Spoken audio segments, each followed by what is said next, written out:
même si je n'ai pas pro ferré a une potentialité. Ferré c'est une valeur. Ferré a une merveille au Congo. Ferré a une espèce rare où le loup a besoin d'ango. Ferré a une mutoyo, a une kimia. Ferré a une vertu belée. Quand je n'ai pas pro, ça veut dire que quelque part je fais un bon choix. Ma beza wapi. Lelo génération tout dans le lelo. Ils ont combattu des artistes, des grands artistes. Puisque le temps a combattu, on avait longtemps à combattre. Mais ton idée, je l'avais déjà compris. Okay. Deux grands artistes. Entre autres, Ferré, Nakati. Puis Fali. Ah, Otangi. Ok, Fali. On comprend. Ferré n'a Fali. Sur le Bika Boula moi Fali. Babia, le Biamo.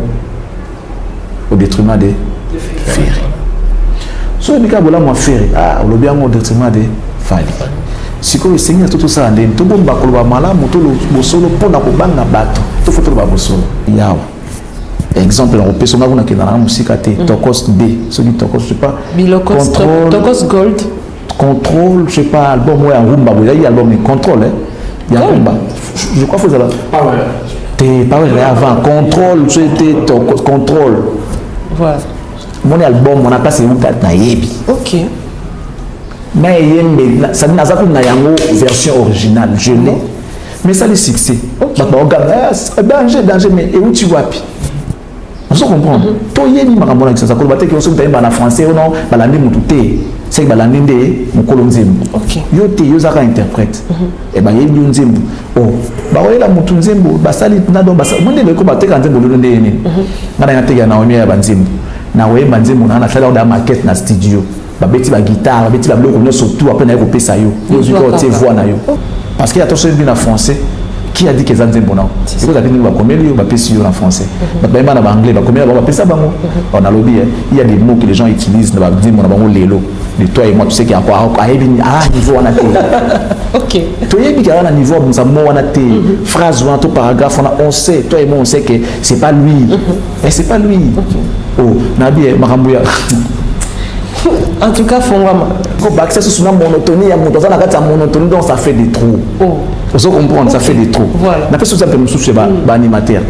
On a vu le générique, il y a une formule 7 autolima.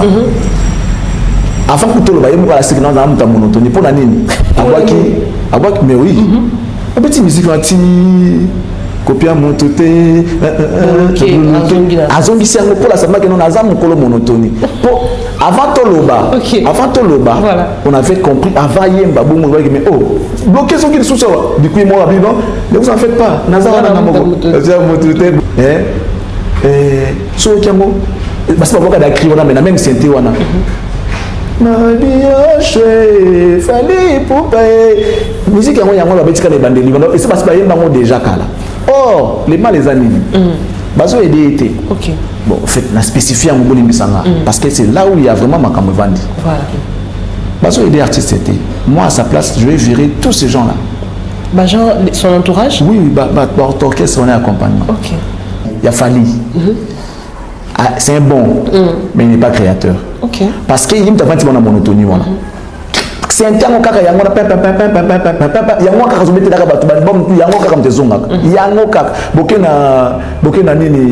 un téléphone. Album aux yeux on téléphone, au ticket téléphone, formule cette yango kaka. Mais non, ndeko, aux bon, mais faut travailler. Yango batika ko le canapé ba lo bangalo ba ni. O afinga bato wana soliste wana abetaka nini. Azo créer té. Basa kaka na kati eloko moko. C'est ça. En soi, ce n'est pas l'artiste. Voilà. En gros, ce n'est pas les leaders, c'est eux. Parce que nous avons proposé il y a cicaté. Bon, faute de mieux, on fait quoi? On consomme ce qu'on a. Faute de mieux. On attend normal et qu'on s'en a demandé. On a pris sur exemple la flamme Kapaya. On a fait un album Moko avec solo. Même Gris a changé la solo. Avec Claire Zabien, Tola Lawa. Baké dans le colo kuna échanger forme, échanger musique, mais même qu'ils ont dit peine à former Moussoussou. Ça donne les goûts. Ça m'a Moussoussou tel que Ezali. C'est aussi parce qu'ils ont vu de Charlie Prince risquer. C'était un pari risqué. C'est naïf sur tout à l'heure dans l'intro que je me suis fait beaucoup plus d'ennemis que d'amis. Et ça fait très mal. Pourquoi les gens t'en veulent parce que tu dis la vérité? Est-ce que c'est mon normal? Donc, on a un modèle. Bateau alors la vérité, va protéger la bango. Le chemin de la vérité, c'est un chemin à Nzala, chemin à Boloko, chemin à Passi, chemin à Biaka. Je ne sais pas si je me fais comprendre. Plus d'une fois, la Kananga, on a fini. On a au moins la vérité, mais déranger Bato. Plus d'une fois, on a vendu un Biaka, tu as différence, tu as les livres, tu as dit, parce que la vérité, les gens ne peuvent pas te donner. Et pendant que la musique, après, vous avez aussi bloqué. Et puis, bon. En fait, le problème, c'est qu'en réalité, comme vous avez besoin d'exploiter l'image de mon stade, vous avez jugé, bon, ça est au moins vite fait, pour insérer l'image à stade, ça les tondaki, tout ça et tout, sans te mentir. Même ceux-là qui m'insultent, ils savent ce que je suis. Même mes ennemis, il y a le roi à faire. Sauf Koyemba. Même ces détracteurs savent que Dieu a un danger. Il n'y a personne qui peut dire le contraire. Mais, il y a un héritier. C'est ça. Vous voyez l'héritier. Vous voyez l'héritier. Il y a un héritier. Et les gens vont juger. Mon passe est et vous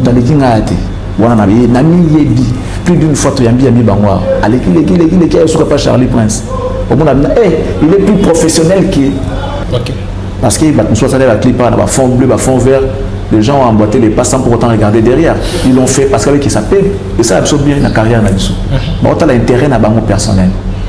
N'a pas fini, mais l'essentiel pour moi, n'a profité de l'eau, on a besoin. On est comme ma musique est couffi. Donc Internet est musique.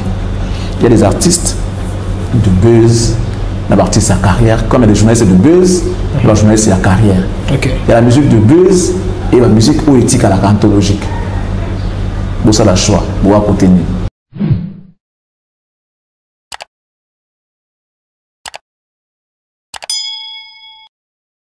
Bonjour messieurs et dames, fidèles amis internautes, très chers téléspectateurs, na pesibino penza bambote ya mingi bisika ezomi bino.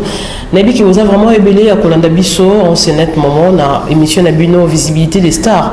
Alors cette émission aujourd'hui vous a vraiment spéciale parce que on n'a vraiment pas en face de nous une star mais plutôt un confrère journaliste Oyo Azalipe ene na biso na monde Oyo ya journalisme. Alors na pesibino bambote ébélé, vous a vraiment coaché, scotché, branché beaucoup Oyo ezali important to remettre un peu que solo la elongona ene na biso na o etali différentes questions d'actualité. Déjà d'entrée de jeu nazo osien na bino bo s'abonner na Afrique Centrale Télévision et puis Congo Source Télévision bisika pour bande rezoa ba information en exclusivité bo kozala ko rater ata eloko morote metan oza ko s'abonner en tout cas ko bosanate ko activer cloche il y a notification bon nde ko banda rezoa ba publication na biso ko banda ko côté là lokola message. Je dis un grand merci à tous mes amis et les insomniaques de Naomi et la Pessimimo Mambo Théâtre, la Pessimimo na Papi Mamona, depuis quelque part, ITF 13 étoiles, mon maman bijoutier Ngani.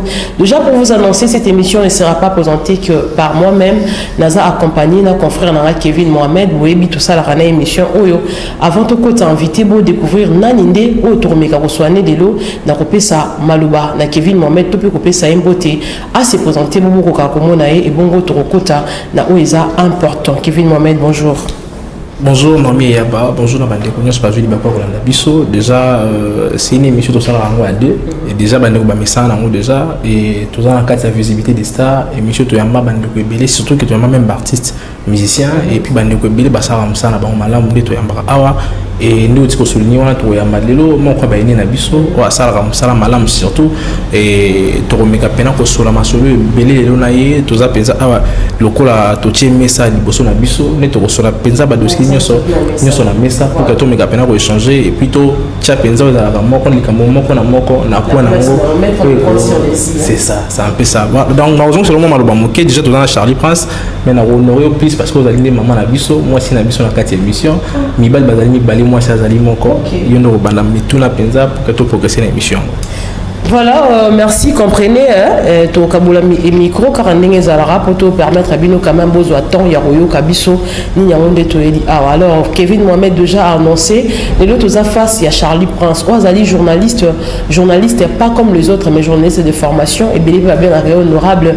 Mais pourquoi bien arriver honorable, tu connais, on a 4 émissions, ou est-ce qu'à travers ça, dans mon parcours politique, tu connais, à travers cette émission, déjà, nos caméramans, Bakoko Tilabiso, Charlie Prince qui est notre invité du jour, à qui je dis déjà bonjour Charlie Prince. Bonjour Naomi Yaba, bonjour également à Kevin Mohamed. Plaisir est à cause de Nabino et Longo pour nous répondre à la mituna Nabino, mais ça fait peur quand même. Voilà. Ça fait peur d'être reçu par des chevaliers de la plume et j'ai hâte de connaître ce qui est vos préoccupations et je crois que je serai à la hauteur. Question de satisfaire ceux-là qui nous regardent. Et j'en profite pour dire bonjour au mur de lamentation, mis à mort. Depuis là où je me suis, merci beaucoup à toi. Un grand merci à M. Boubou Batombo. Je tiens à vous présenter mes voeux les meilleurs également à M. Ladim Foumou depuis la Belgique. Merci également à tous ceux-là qui nous soutiennent, tous ceux qui aiment Charlie Prince, tous ceux qui aiment ce qu'on fait. Et je crois que je l'ai toujours dit, si je tombe, en tout cas, relevez-moi. Et vous ne pouvez me lâcher que si j'abandonne. Okay. Le chemin est tellement long, rempli d'épines. Ce qui n'est pas facile d'ailleurs, parce qu'à ce stade de la vie où nous sommes aujourd'hui, on s'est fait plus d'ennemis que d'amis. Okay. Juste parce qu'on essaye de faire mieux. Les gens veulent que nous puissions tous marcher dans la même direction, regarder la même direction, danser de la même façon, de la même manière. Alors nous, comme on a voulu faire un peu la différence, danser autrement, dire la vérité, et voilà aujourd'hui, on a plus d'ennemis que d'amis. Donc je crois que ça sera mon mot d'introduction et je suis à votre disposition. Je vous dis un grand merci. Merci Charlie Prince d'avoir accepté notre invitation. Alors moi j'ai toujours l'habitude, je sais que moi et vous ça ne sera pas la première fois, mais dans cette émission... Non plus la dernière fois. Oui, je sais, mais moi pour le compte de cette émission Visibilité des Stars, c'est une première émission, un premier numéro déjà. Ouais. Alors il faut déjà, on a posé une question, peut-être on a posé un noté, et Charlie Prince, journaliste et comme je l'ai annoncé tantôt. Mais Charlie Prince a au moins combien d'années de carrière? Non, qui est la deuxième décennie. Deuxième décennie? En tout cas, attends. Non, Kalaté. Ok. Kalaté. Je suis dans mes deuxième décennies déjà. Voilà, donc c'est entre 17 et 18. Ok. Ouais. Voilà, 17-18 c'est déjà beaucoup, mais on a vu aussi Charlie Prince dans la musique. Hein. Ah ouais, qui est aussi ma passion. Ouais.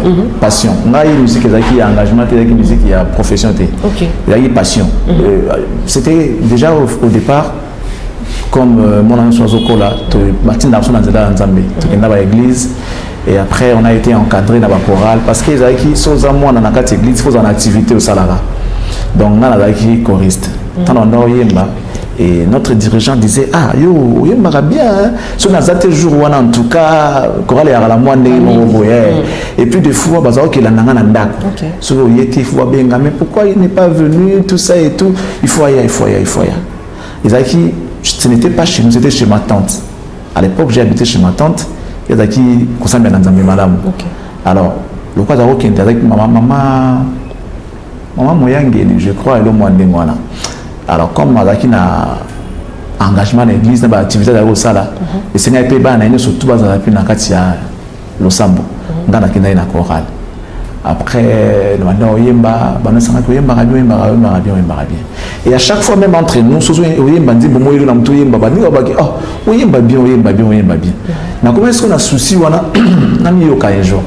n'avais pas de possibilité. Et vous savez, comme journaliste. Alors, à chaque fois que j'avais un invité devant moi, un artiste, je l'accompagnais au fait na plateau na Boyemba. Ah, Boyemba bien wendeni. Oui, Boyemba penda bien, penda bien. Et comment si vous na posa na yoka ngo. Ah bon, ngara mona mi yoka. Posa na zo yemba ndé, yo yemba zo mi yoka ti. OK. Na comment na posa na mi yoka. Alors, na lobaki na dia, na osa nzimbo nanga. C'était comme une aventure. Bon, comme c'est Charlie Prince, bah tu vas croire nango va passer moins important, c'est lui en plaire. Et puis c'est na skoko banga na bi. Oui, comme il y a boy. Est-ce qu'on a un rassoni, tout va se kanga.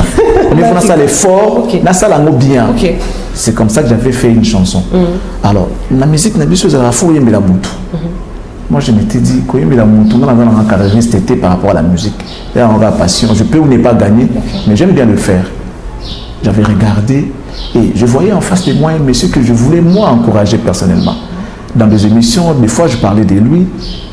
Ce monsieur, en tout cas, paix à son âme, c'est le promoteur de l'Isipa. Monsieur Martin Ekanga. Ekanda, je crois. Martin Ekanda, ouais. Natalaki, où Yazali. La position, la situation, mais ce monsieur n'a pas baissé les bras. Il n'est pas resté chez lui en train de quémander un soutien. Oh non, je suis handicapé, je suis cela. Il s'est battu à Saleli Bisso à l'école. Pour n'a pas besoin de batanga. Il faut la grandeur et l'esprit de la grandeur. Non seulement à nous qui gagne peine, mais à ça, au profit des Congolais. Moi, les gens qui créent les écoles, je vais donner un exemple. Il y a un monsieur, il fut du Congo central, monsieur Paul Panda Farnana. Je crois que nos aînés, mais les jeunes en tout cas, Batanga a été malheureusement à Yimutaba Congo. Il fut, je crois, le premier étudiant noir à l'époque,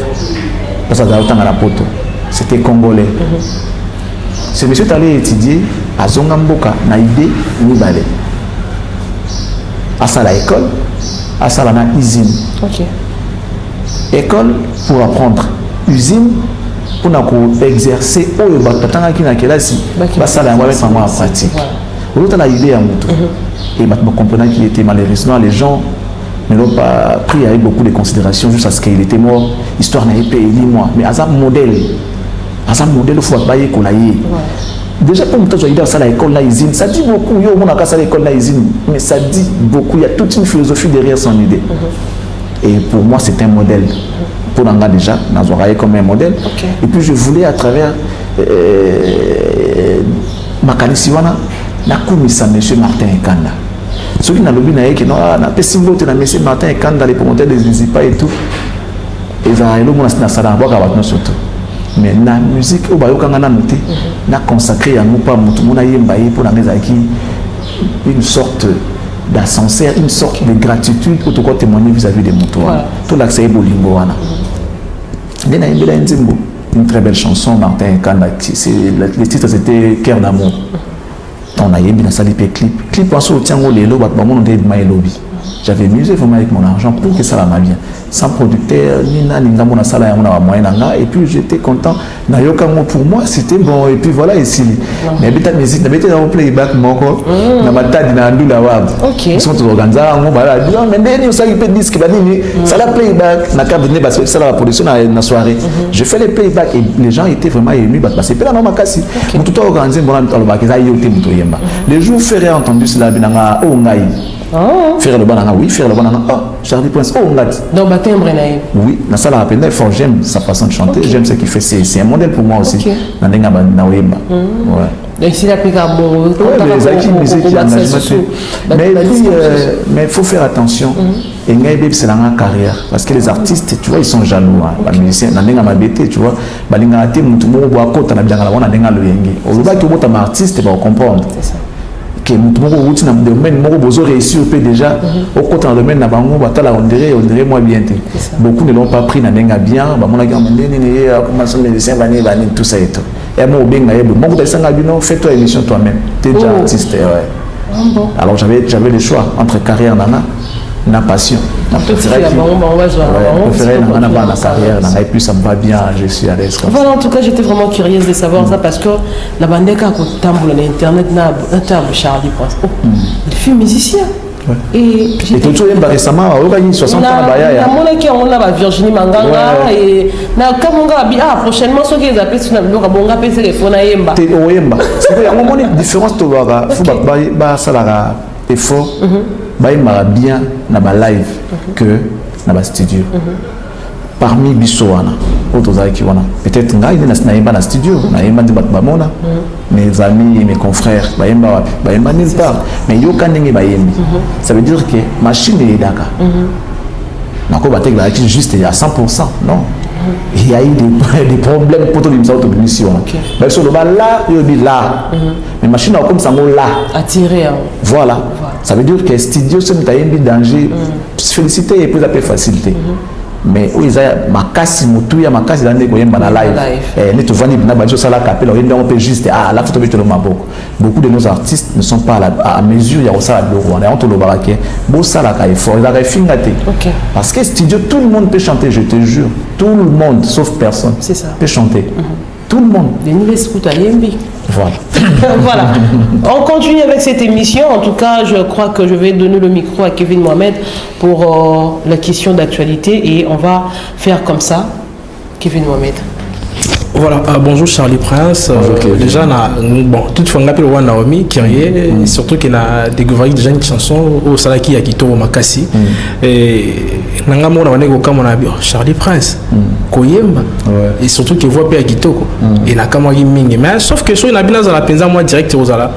Sur une chanson, il y a qui plus internet, actualisé par rapport, il y a moi, je pro artiste quelqu'un pour ne pas citer les noms.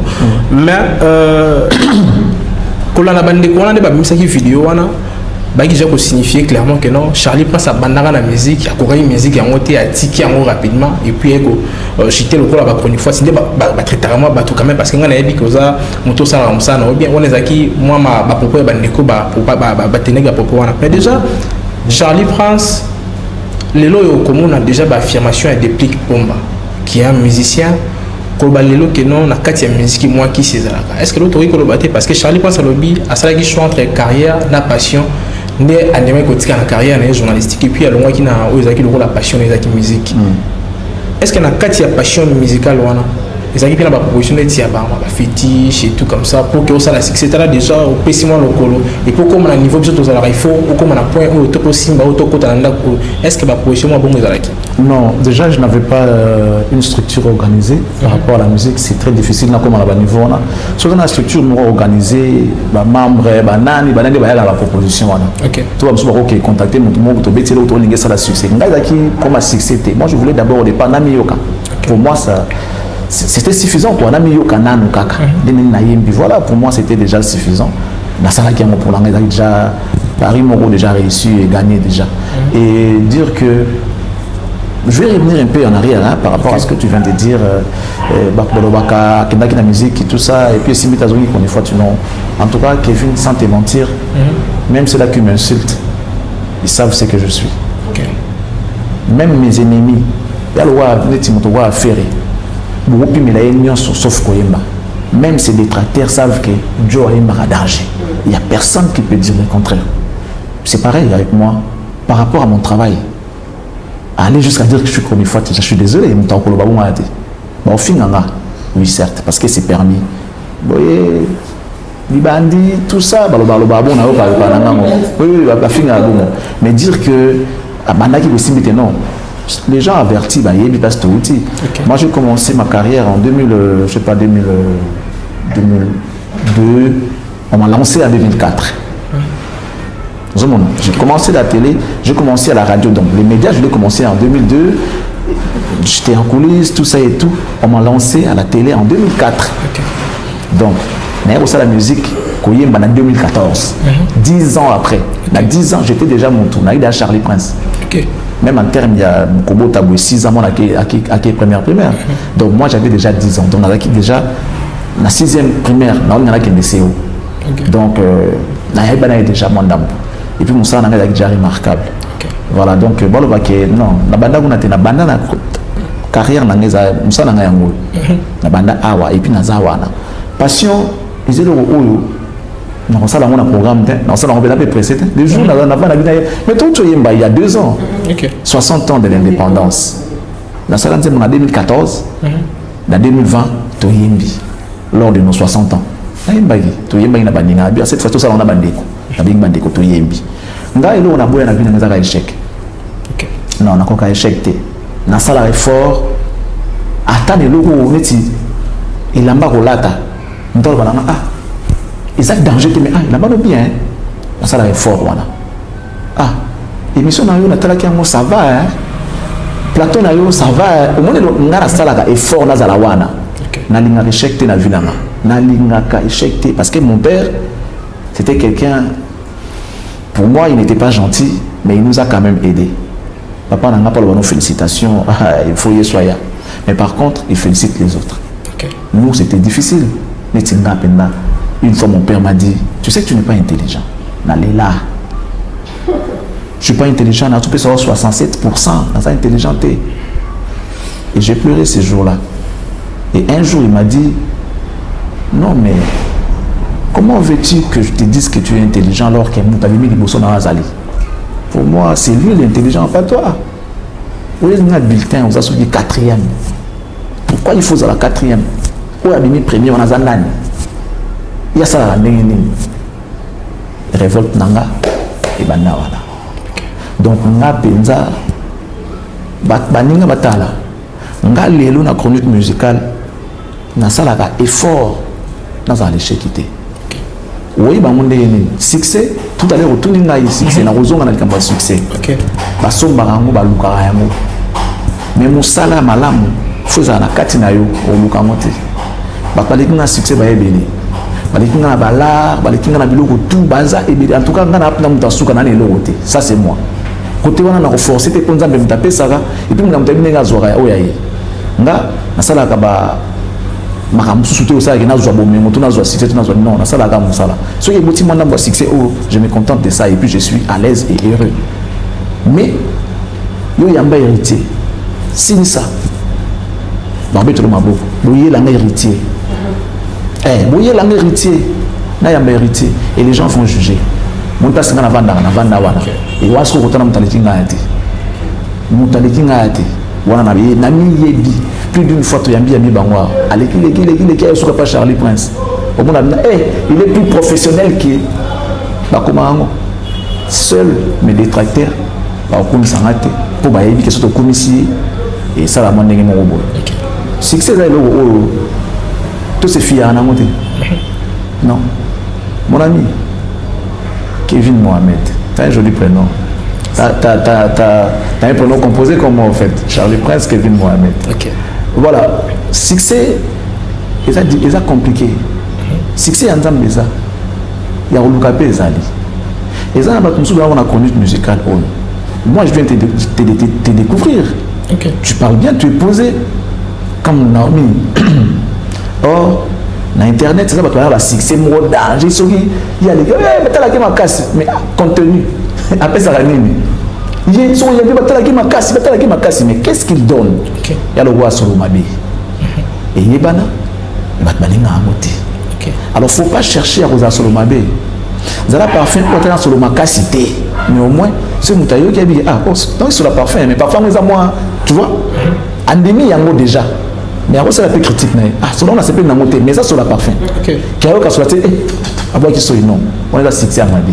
Et ils sont beaucoup comme ça, on n'a pas l'habitude d'en boire en abysso. Et c'est la faute à notre communauté. La communauté, elle veut consommer la pourriture, au fait.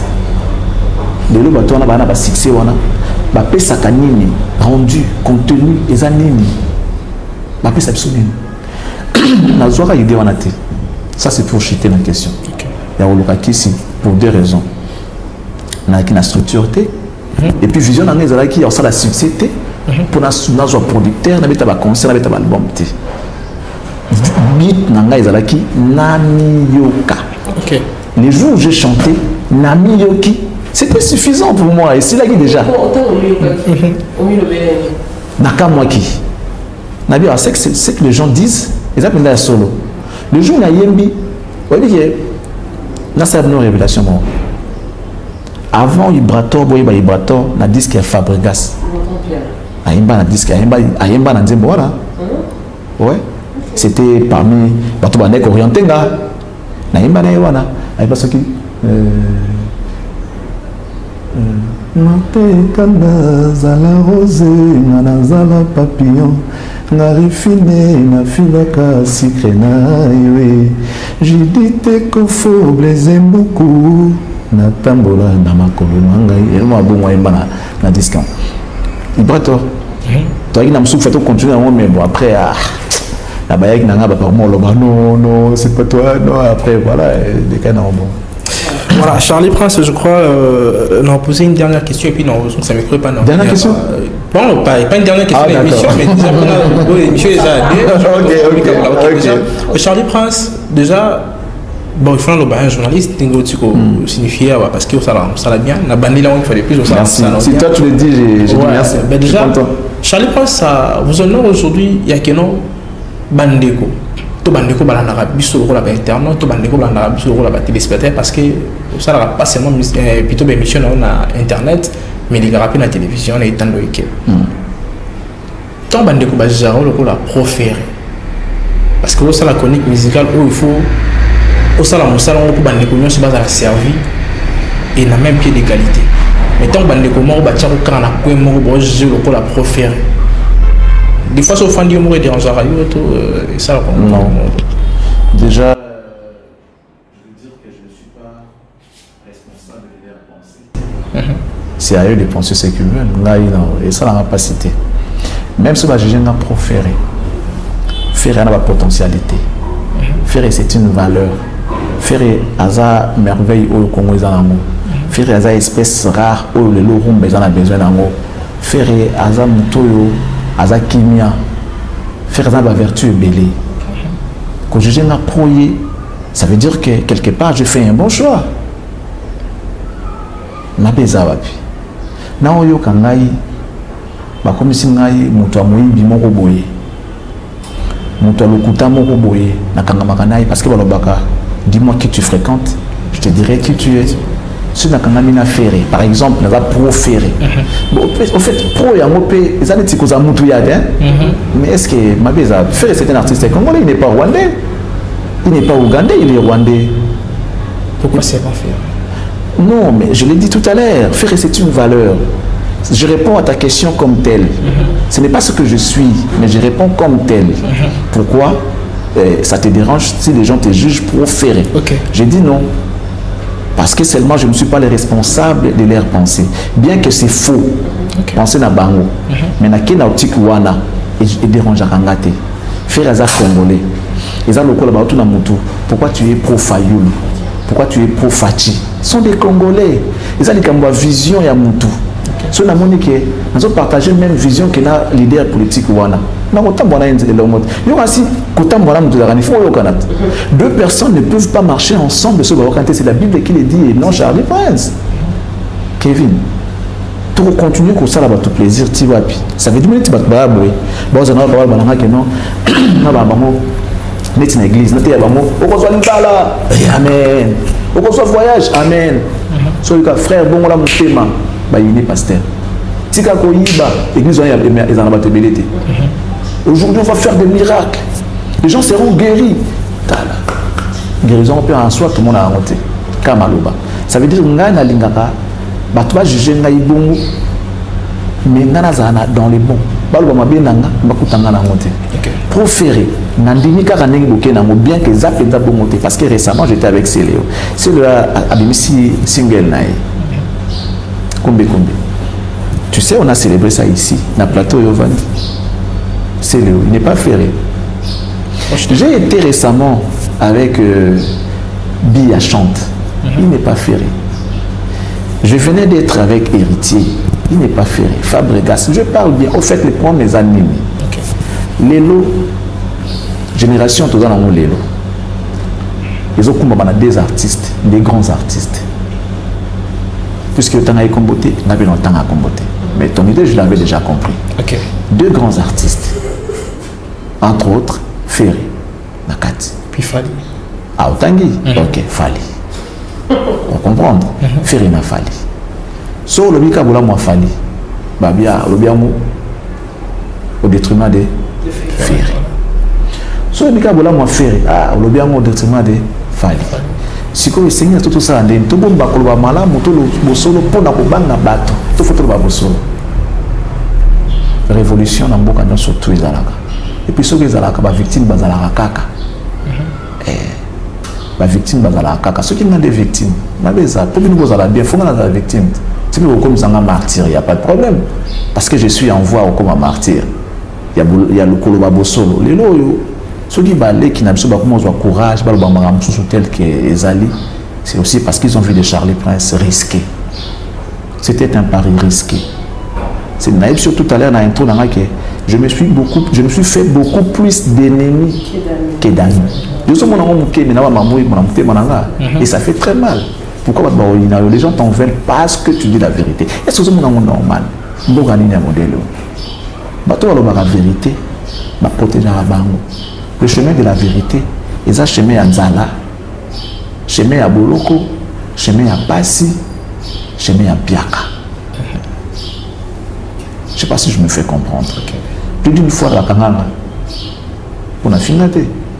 On a au moins la vérité, mais déranger Batou. Plus d'une fois, on a vendu un Biaka, tu as dit, les livres, on a dit, car parce que la vérité, les gens ne peuvent pas te donner.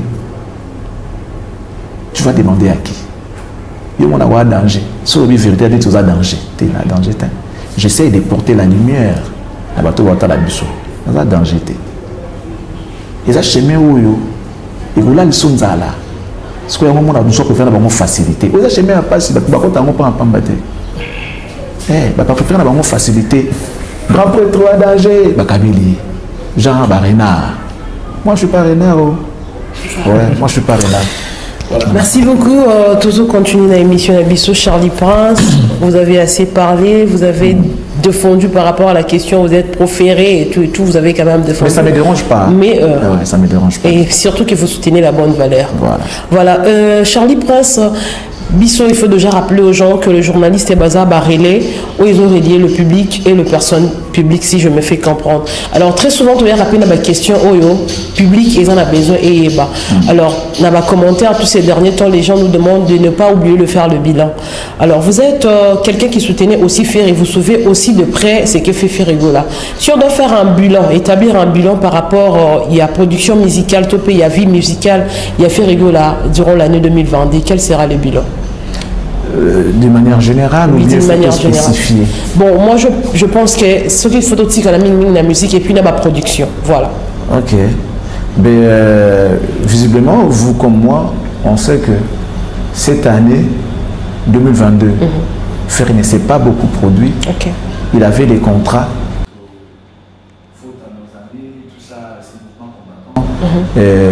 Casino de Paris et Betamaté. Moi, ma concert en tout cas, parce qu'après Casino de Paris, il y avait d'autres productions qui ils ont annoncé que Casino de Paris, après Casino, il y aurait à avoir d'autres productions Casino de Paris. Donc ça veut dire que la chaîne de production est Betamaté parce que Ferry, à Kindani Paris, il y a un mouvement de combattants. Comme Kofi n'a pas joué encore, il y a eu Arena, comme Fabregas n'avait pas joué bien qu'à Kendall quand même. D'autres artistes qu'on n'a pas joué non plus. Tu vois, Azaï a même l'eau, on a bateau à Beta qui était. Pareil, il n'a pas joué, Azaï même pas visaté. C'était compliqué déjà sur la situation de la musique dans Bourg-en-Abisso. C'est vrai, il y a eu d'autres qui ont eu de la chance, ils ont joué. Puisque je parle de Ferry, je dirais, sur le plan scénique, il ne s'est pas vraiment produit. Mais son bilan est tout de même positif. Comment? Pourquoi? Parce que en 2022, il a nous donné ce qu'on attendait de lui. Les gens attendaient l'album Dynasty, avec toutes les merveilles. Ils en ont Katia, album voilà, des chansons avec des nouveaux styles, avec beaucoup de mélodies et tout. Il nous a donné cet album, Dynasty Volume 1. Ça nous a permis, il y a pour découvrir facette, il y a artiste. Il y a une potentialité ou autre que autre. L'artiste a signé avec une grande maison de production qui est Sony Music. Azaki na Sony était à côté de Sony. Bilan est positif parce qu'il a acquis Mablo Azaki na moté. L'artiste a eu un problème tant qu'il est incarcéré.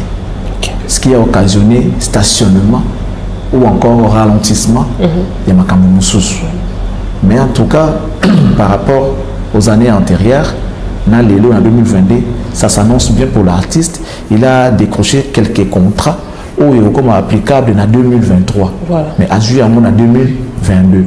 Moi, j'estime que c'est bien faire bilan naïsa na positif, c'est pas trop largement positif, mais en tout cas bilan naïsa positif parce que l'album est sorti, les gens ont apprécié l'album avec des chansons classiques na katine, carte rose, marathon, Okapi, la chanson avec José, c'est Tok Tok. Abeti Sing Again, ça c'est mon coup de cœur. Sing Again. Je rappelle que en anglais, en français, ça veut dire chante encore. Voilà. Et l'artiste a chanté, il a chanté encore. On a pu l'écouter chanter, mais cette fois-ci, il a encore chanté. Donc, on a montré ça, c'est fait, il chante encore. Vas-y, chante encore. Bilan est positif, à sa manière. Voilà. En parlant de l'album Dynastie Volume 1, on a beaucoup plus vu que fait rigolo à Kendaki Penaming en français. Est-ce que c'était une manière de prouver aux gens qu'il n'est pas si bête ou il n'est pas si analphabète comme le gens Jijataye, ou ils ont juste quelqu'un qui a embrassé mon don sous? Non, ne pense pas que ceux qui chantent en français sont plus intelligents que faire ou bien sont intelligents, non? Ok. Il y a des gens qui ont fait des albums en succès, beaucoup d'albums de succès. N'a pas c'est Uta. N'a comment? Je dis des albums. Héritier n'a pas honte. Il a travaillé dans mon hôtel. Après c'est un hôtel. Après c'est un hôtel. Il y a un bel album avec ma thématique, il y a danger. Ça veut dire qu'il n'y a pas que Héritier qui a composé. Il y a eu des gens qui ont amené leur concours dans le album. Album, les gars, il y a. Exemple, on peut se mettre dans la musique à Tokos D. Celui de Tokos, je sais pas. Tokos Gold. Contrôle, je sais pas, album, ouais, un Rumba. Il y a eu album, mais Contrôle. Il y a un Rumba. Je crois que vous avez. T'es pas vrai, avant. Contrôle, c'était Tokos. Contrôle. Voilà. Mon album, on a passé où t'as naïbi. Ok. Ça n'a pas une version originale, je l'ai. Mais ça le succès. Danger, mais et où tu vois? On se comprend. Toi, il y a une marabole qui s'appelle en français ou non, c'est que la ninde mon colonzembo. Yo te yo zaka interprète. Et ben il y a nzembo. Oh, ba olela mutu nzembo, ba sali na do ba monde le ko ba te kanzembo lo ndé ni. Ngana ya te ya na omi ya banzembo. Na we banzembo na sala da maquette na studio.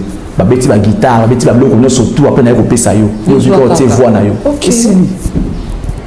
Je le dis sans exception, nos artistes basomba kaizali kamba tabuté kamba sonité à part jusque là dans l'obate et na tourner avec na sombate JDT. OK. JDT. Parce que lui en tout cas, il écrit. OK. Il passe son temps à commencer à mutu ya nzembo. Et sur le milieu également. Il travaille avec des paroliers. Bah des bébés là il a été. Ah bon? Oui. Non mais ça les sous-montés ça tabuté. Papa Wemba le disait, ngai va rambara rekoma. Na koma ravenga mingité. Net album na ya suka rumba na rumba. C'est quoi maître d'école. OK. Beaucoup de chansons. Papa a commenté ils ont dit bah comme là. Et je fais un clin d'œil à notre ami Jojo Lina, qui est aujourd'hui parmi les grands paroliers à Boranabiso. Et puis, nous avons 60 ans, on a Jojo Lina. Mon musique est comme je l'ai Jojo Lina. Donc, on comprend. Album, on va dire que nous avons suka. La musique, nous avons succès dans l'accompagnement de Kei. Mais ça, donc, on est en français, pour le bac, il y a Alex Abatukaza, il dit que non. Parce qu'il y a tout ce qui est en français. Qui a dit que c'est un bon nom? C'est pour ça que nous avons en français. Mais en anglais, on a lobby. Il y a des mots que les gens utilisent. On va dire de toi et moi, tu sais qu'il y a encore un niveau en athée. Ok. Toi et moi, un niveau en athée. Phrase ou un tout paragraphe, on sait, toi et moi, on sait que c'est pas lui. Et c'est pas lui. Oh, Nabi, Marambouya. En tout cas, Fongama. T'es ok. Tout les réseaux. Makambouya. Nabi, mais bateau c'est bon. Bref, il y a des mots que ces gens-là sortent, des mots qui sortent dans leurs chansons. Bateau que la niveau na mot et à ma casse trop y était. Ok. On a vu réseau tourner expliquer du saut à où t'as tourné. Bandit moi va comme la voix parolier et ces paroliers là ils ont étudié. Voilà. Alors si on doit mesurer l'album Dynastie ou mesurer ou soit tout ça là, on dirait moi parallélisme, tout ça la comparaison si on peut dire album Dynastie tout c'est un album nini. Il y a n'importe quel musicien. Ah, t'es trop comparé peut-être parce que nous avons besoin de comédie naïe, besoin de style naïe, besoin de ndenge na monde na makambo. Il y a eu tout de même des bels albums comme Mi-Ange Médémon, je viens de le dire tout à l'heure. Mais notre ami héritier s'est basé plus na rumba. À Tikaliba na rumba, ça l'a monté très, alors très bien. Voilà. Faire Siko, il s'est mesuré dans la dimension Oyo, dans la horizon Oyo, dans la Kendate. Et Dieu merci pour lui et Simbi. C'était très risqué. Ok. Nous avons dit que la sing again. Tu vas faire un sing again. Non. Nous avons la marionnette. Tu vas bon. Tu vas bon monter. Si fa fa fa, une petite marionnette, si jolie oh. Tu vas monter. Nous avons la Waimbeli Gessia Samawi. Piment. Ça pique comme du piment dans les yeux. Donc, à risquer, mais abîmer tout de même victorieux parce que est Simbi. Il y a qui risque où il y a Zui, mais à réussir en où il est à féliciter. Voilà. C'est vraiment unique à son genre. Voilà. Avant de remettre le micro à Kevin Mohamed, album Dynasty volume 1, pour ne parler que de ça parce que volume de Nabimité, et apporter une la musique Nabiso. Bon, pour apporter il faut bandi konaye, bandi ma propager et logo ya sali. Bandi ma d'abord travailler en dégona bango et puis sur le monde qui est important, bah emboîter les pas. Et puis apporter quand la musique Nabiso faire déjà apporte déjà sa touche particulière dans la musique Nabiso. L'album peut ou n'est pas apporté, mais si faire déjà apporte quelque chose, c'est bon, c'est déjà bon. Donc l'album pour apporter la musique Nabiso, faut bandi konaye bandi makota la pe koyoka yango ba tirer ba leçon oyo ezala quitté la musique Nabiso bon on peut ça nini ba propager yango et pendant les quotas. Connaissons maintenant le fonctionnement de tout un chacun de nous, de tout un chacun de musiciens. Est-ce que vous avez vraiment la facilité à ndima yango? C'est ça le problème, c'est ça. C'est ça les personnes critiquer tout et l'autre on sali bazo critiquer bazo on va ça la comparaison on voit la con sorry passez-moi les termes mais moi je pense que faut on dit manaka. Ceux qui déjà ont évolué, ont évité monotonie. Alors ça l'effort qu'à chaque album. Vous affirmez qu'il existe la monotonie dans la musique? Il y a des gens qui les font aussi. Ben oui. Ok. Bon.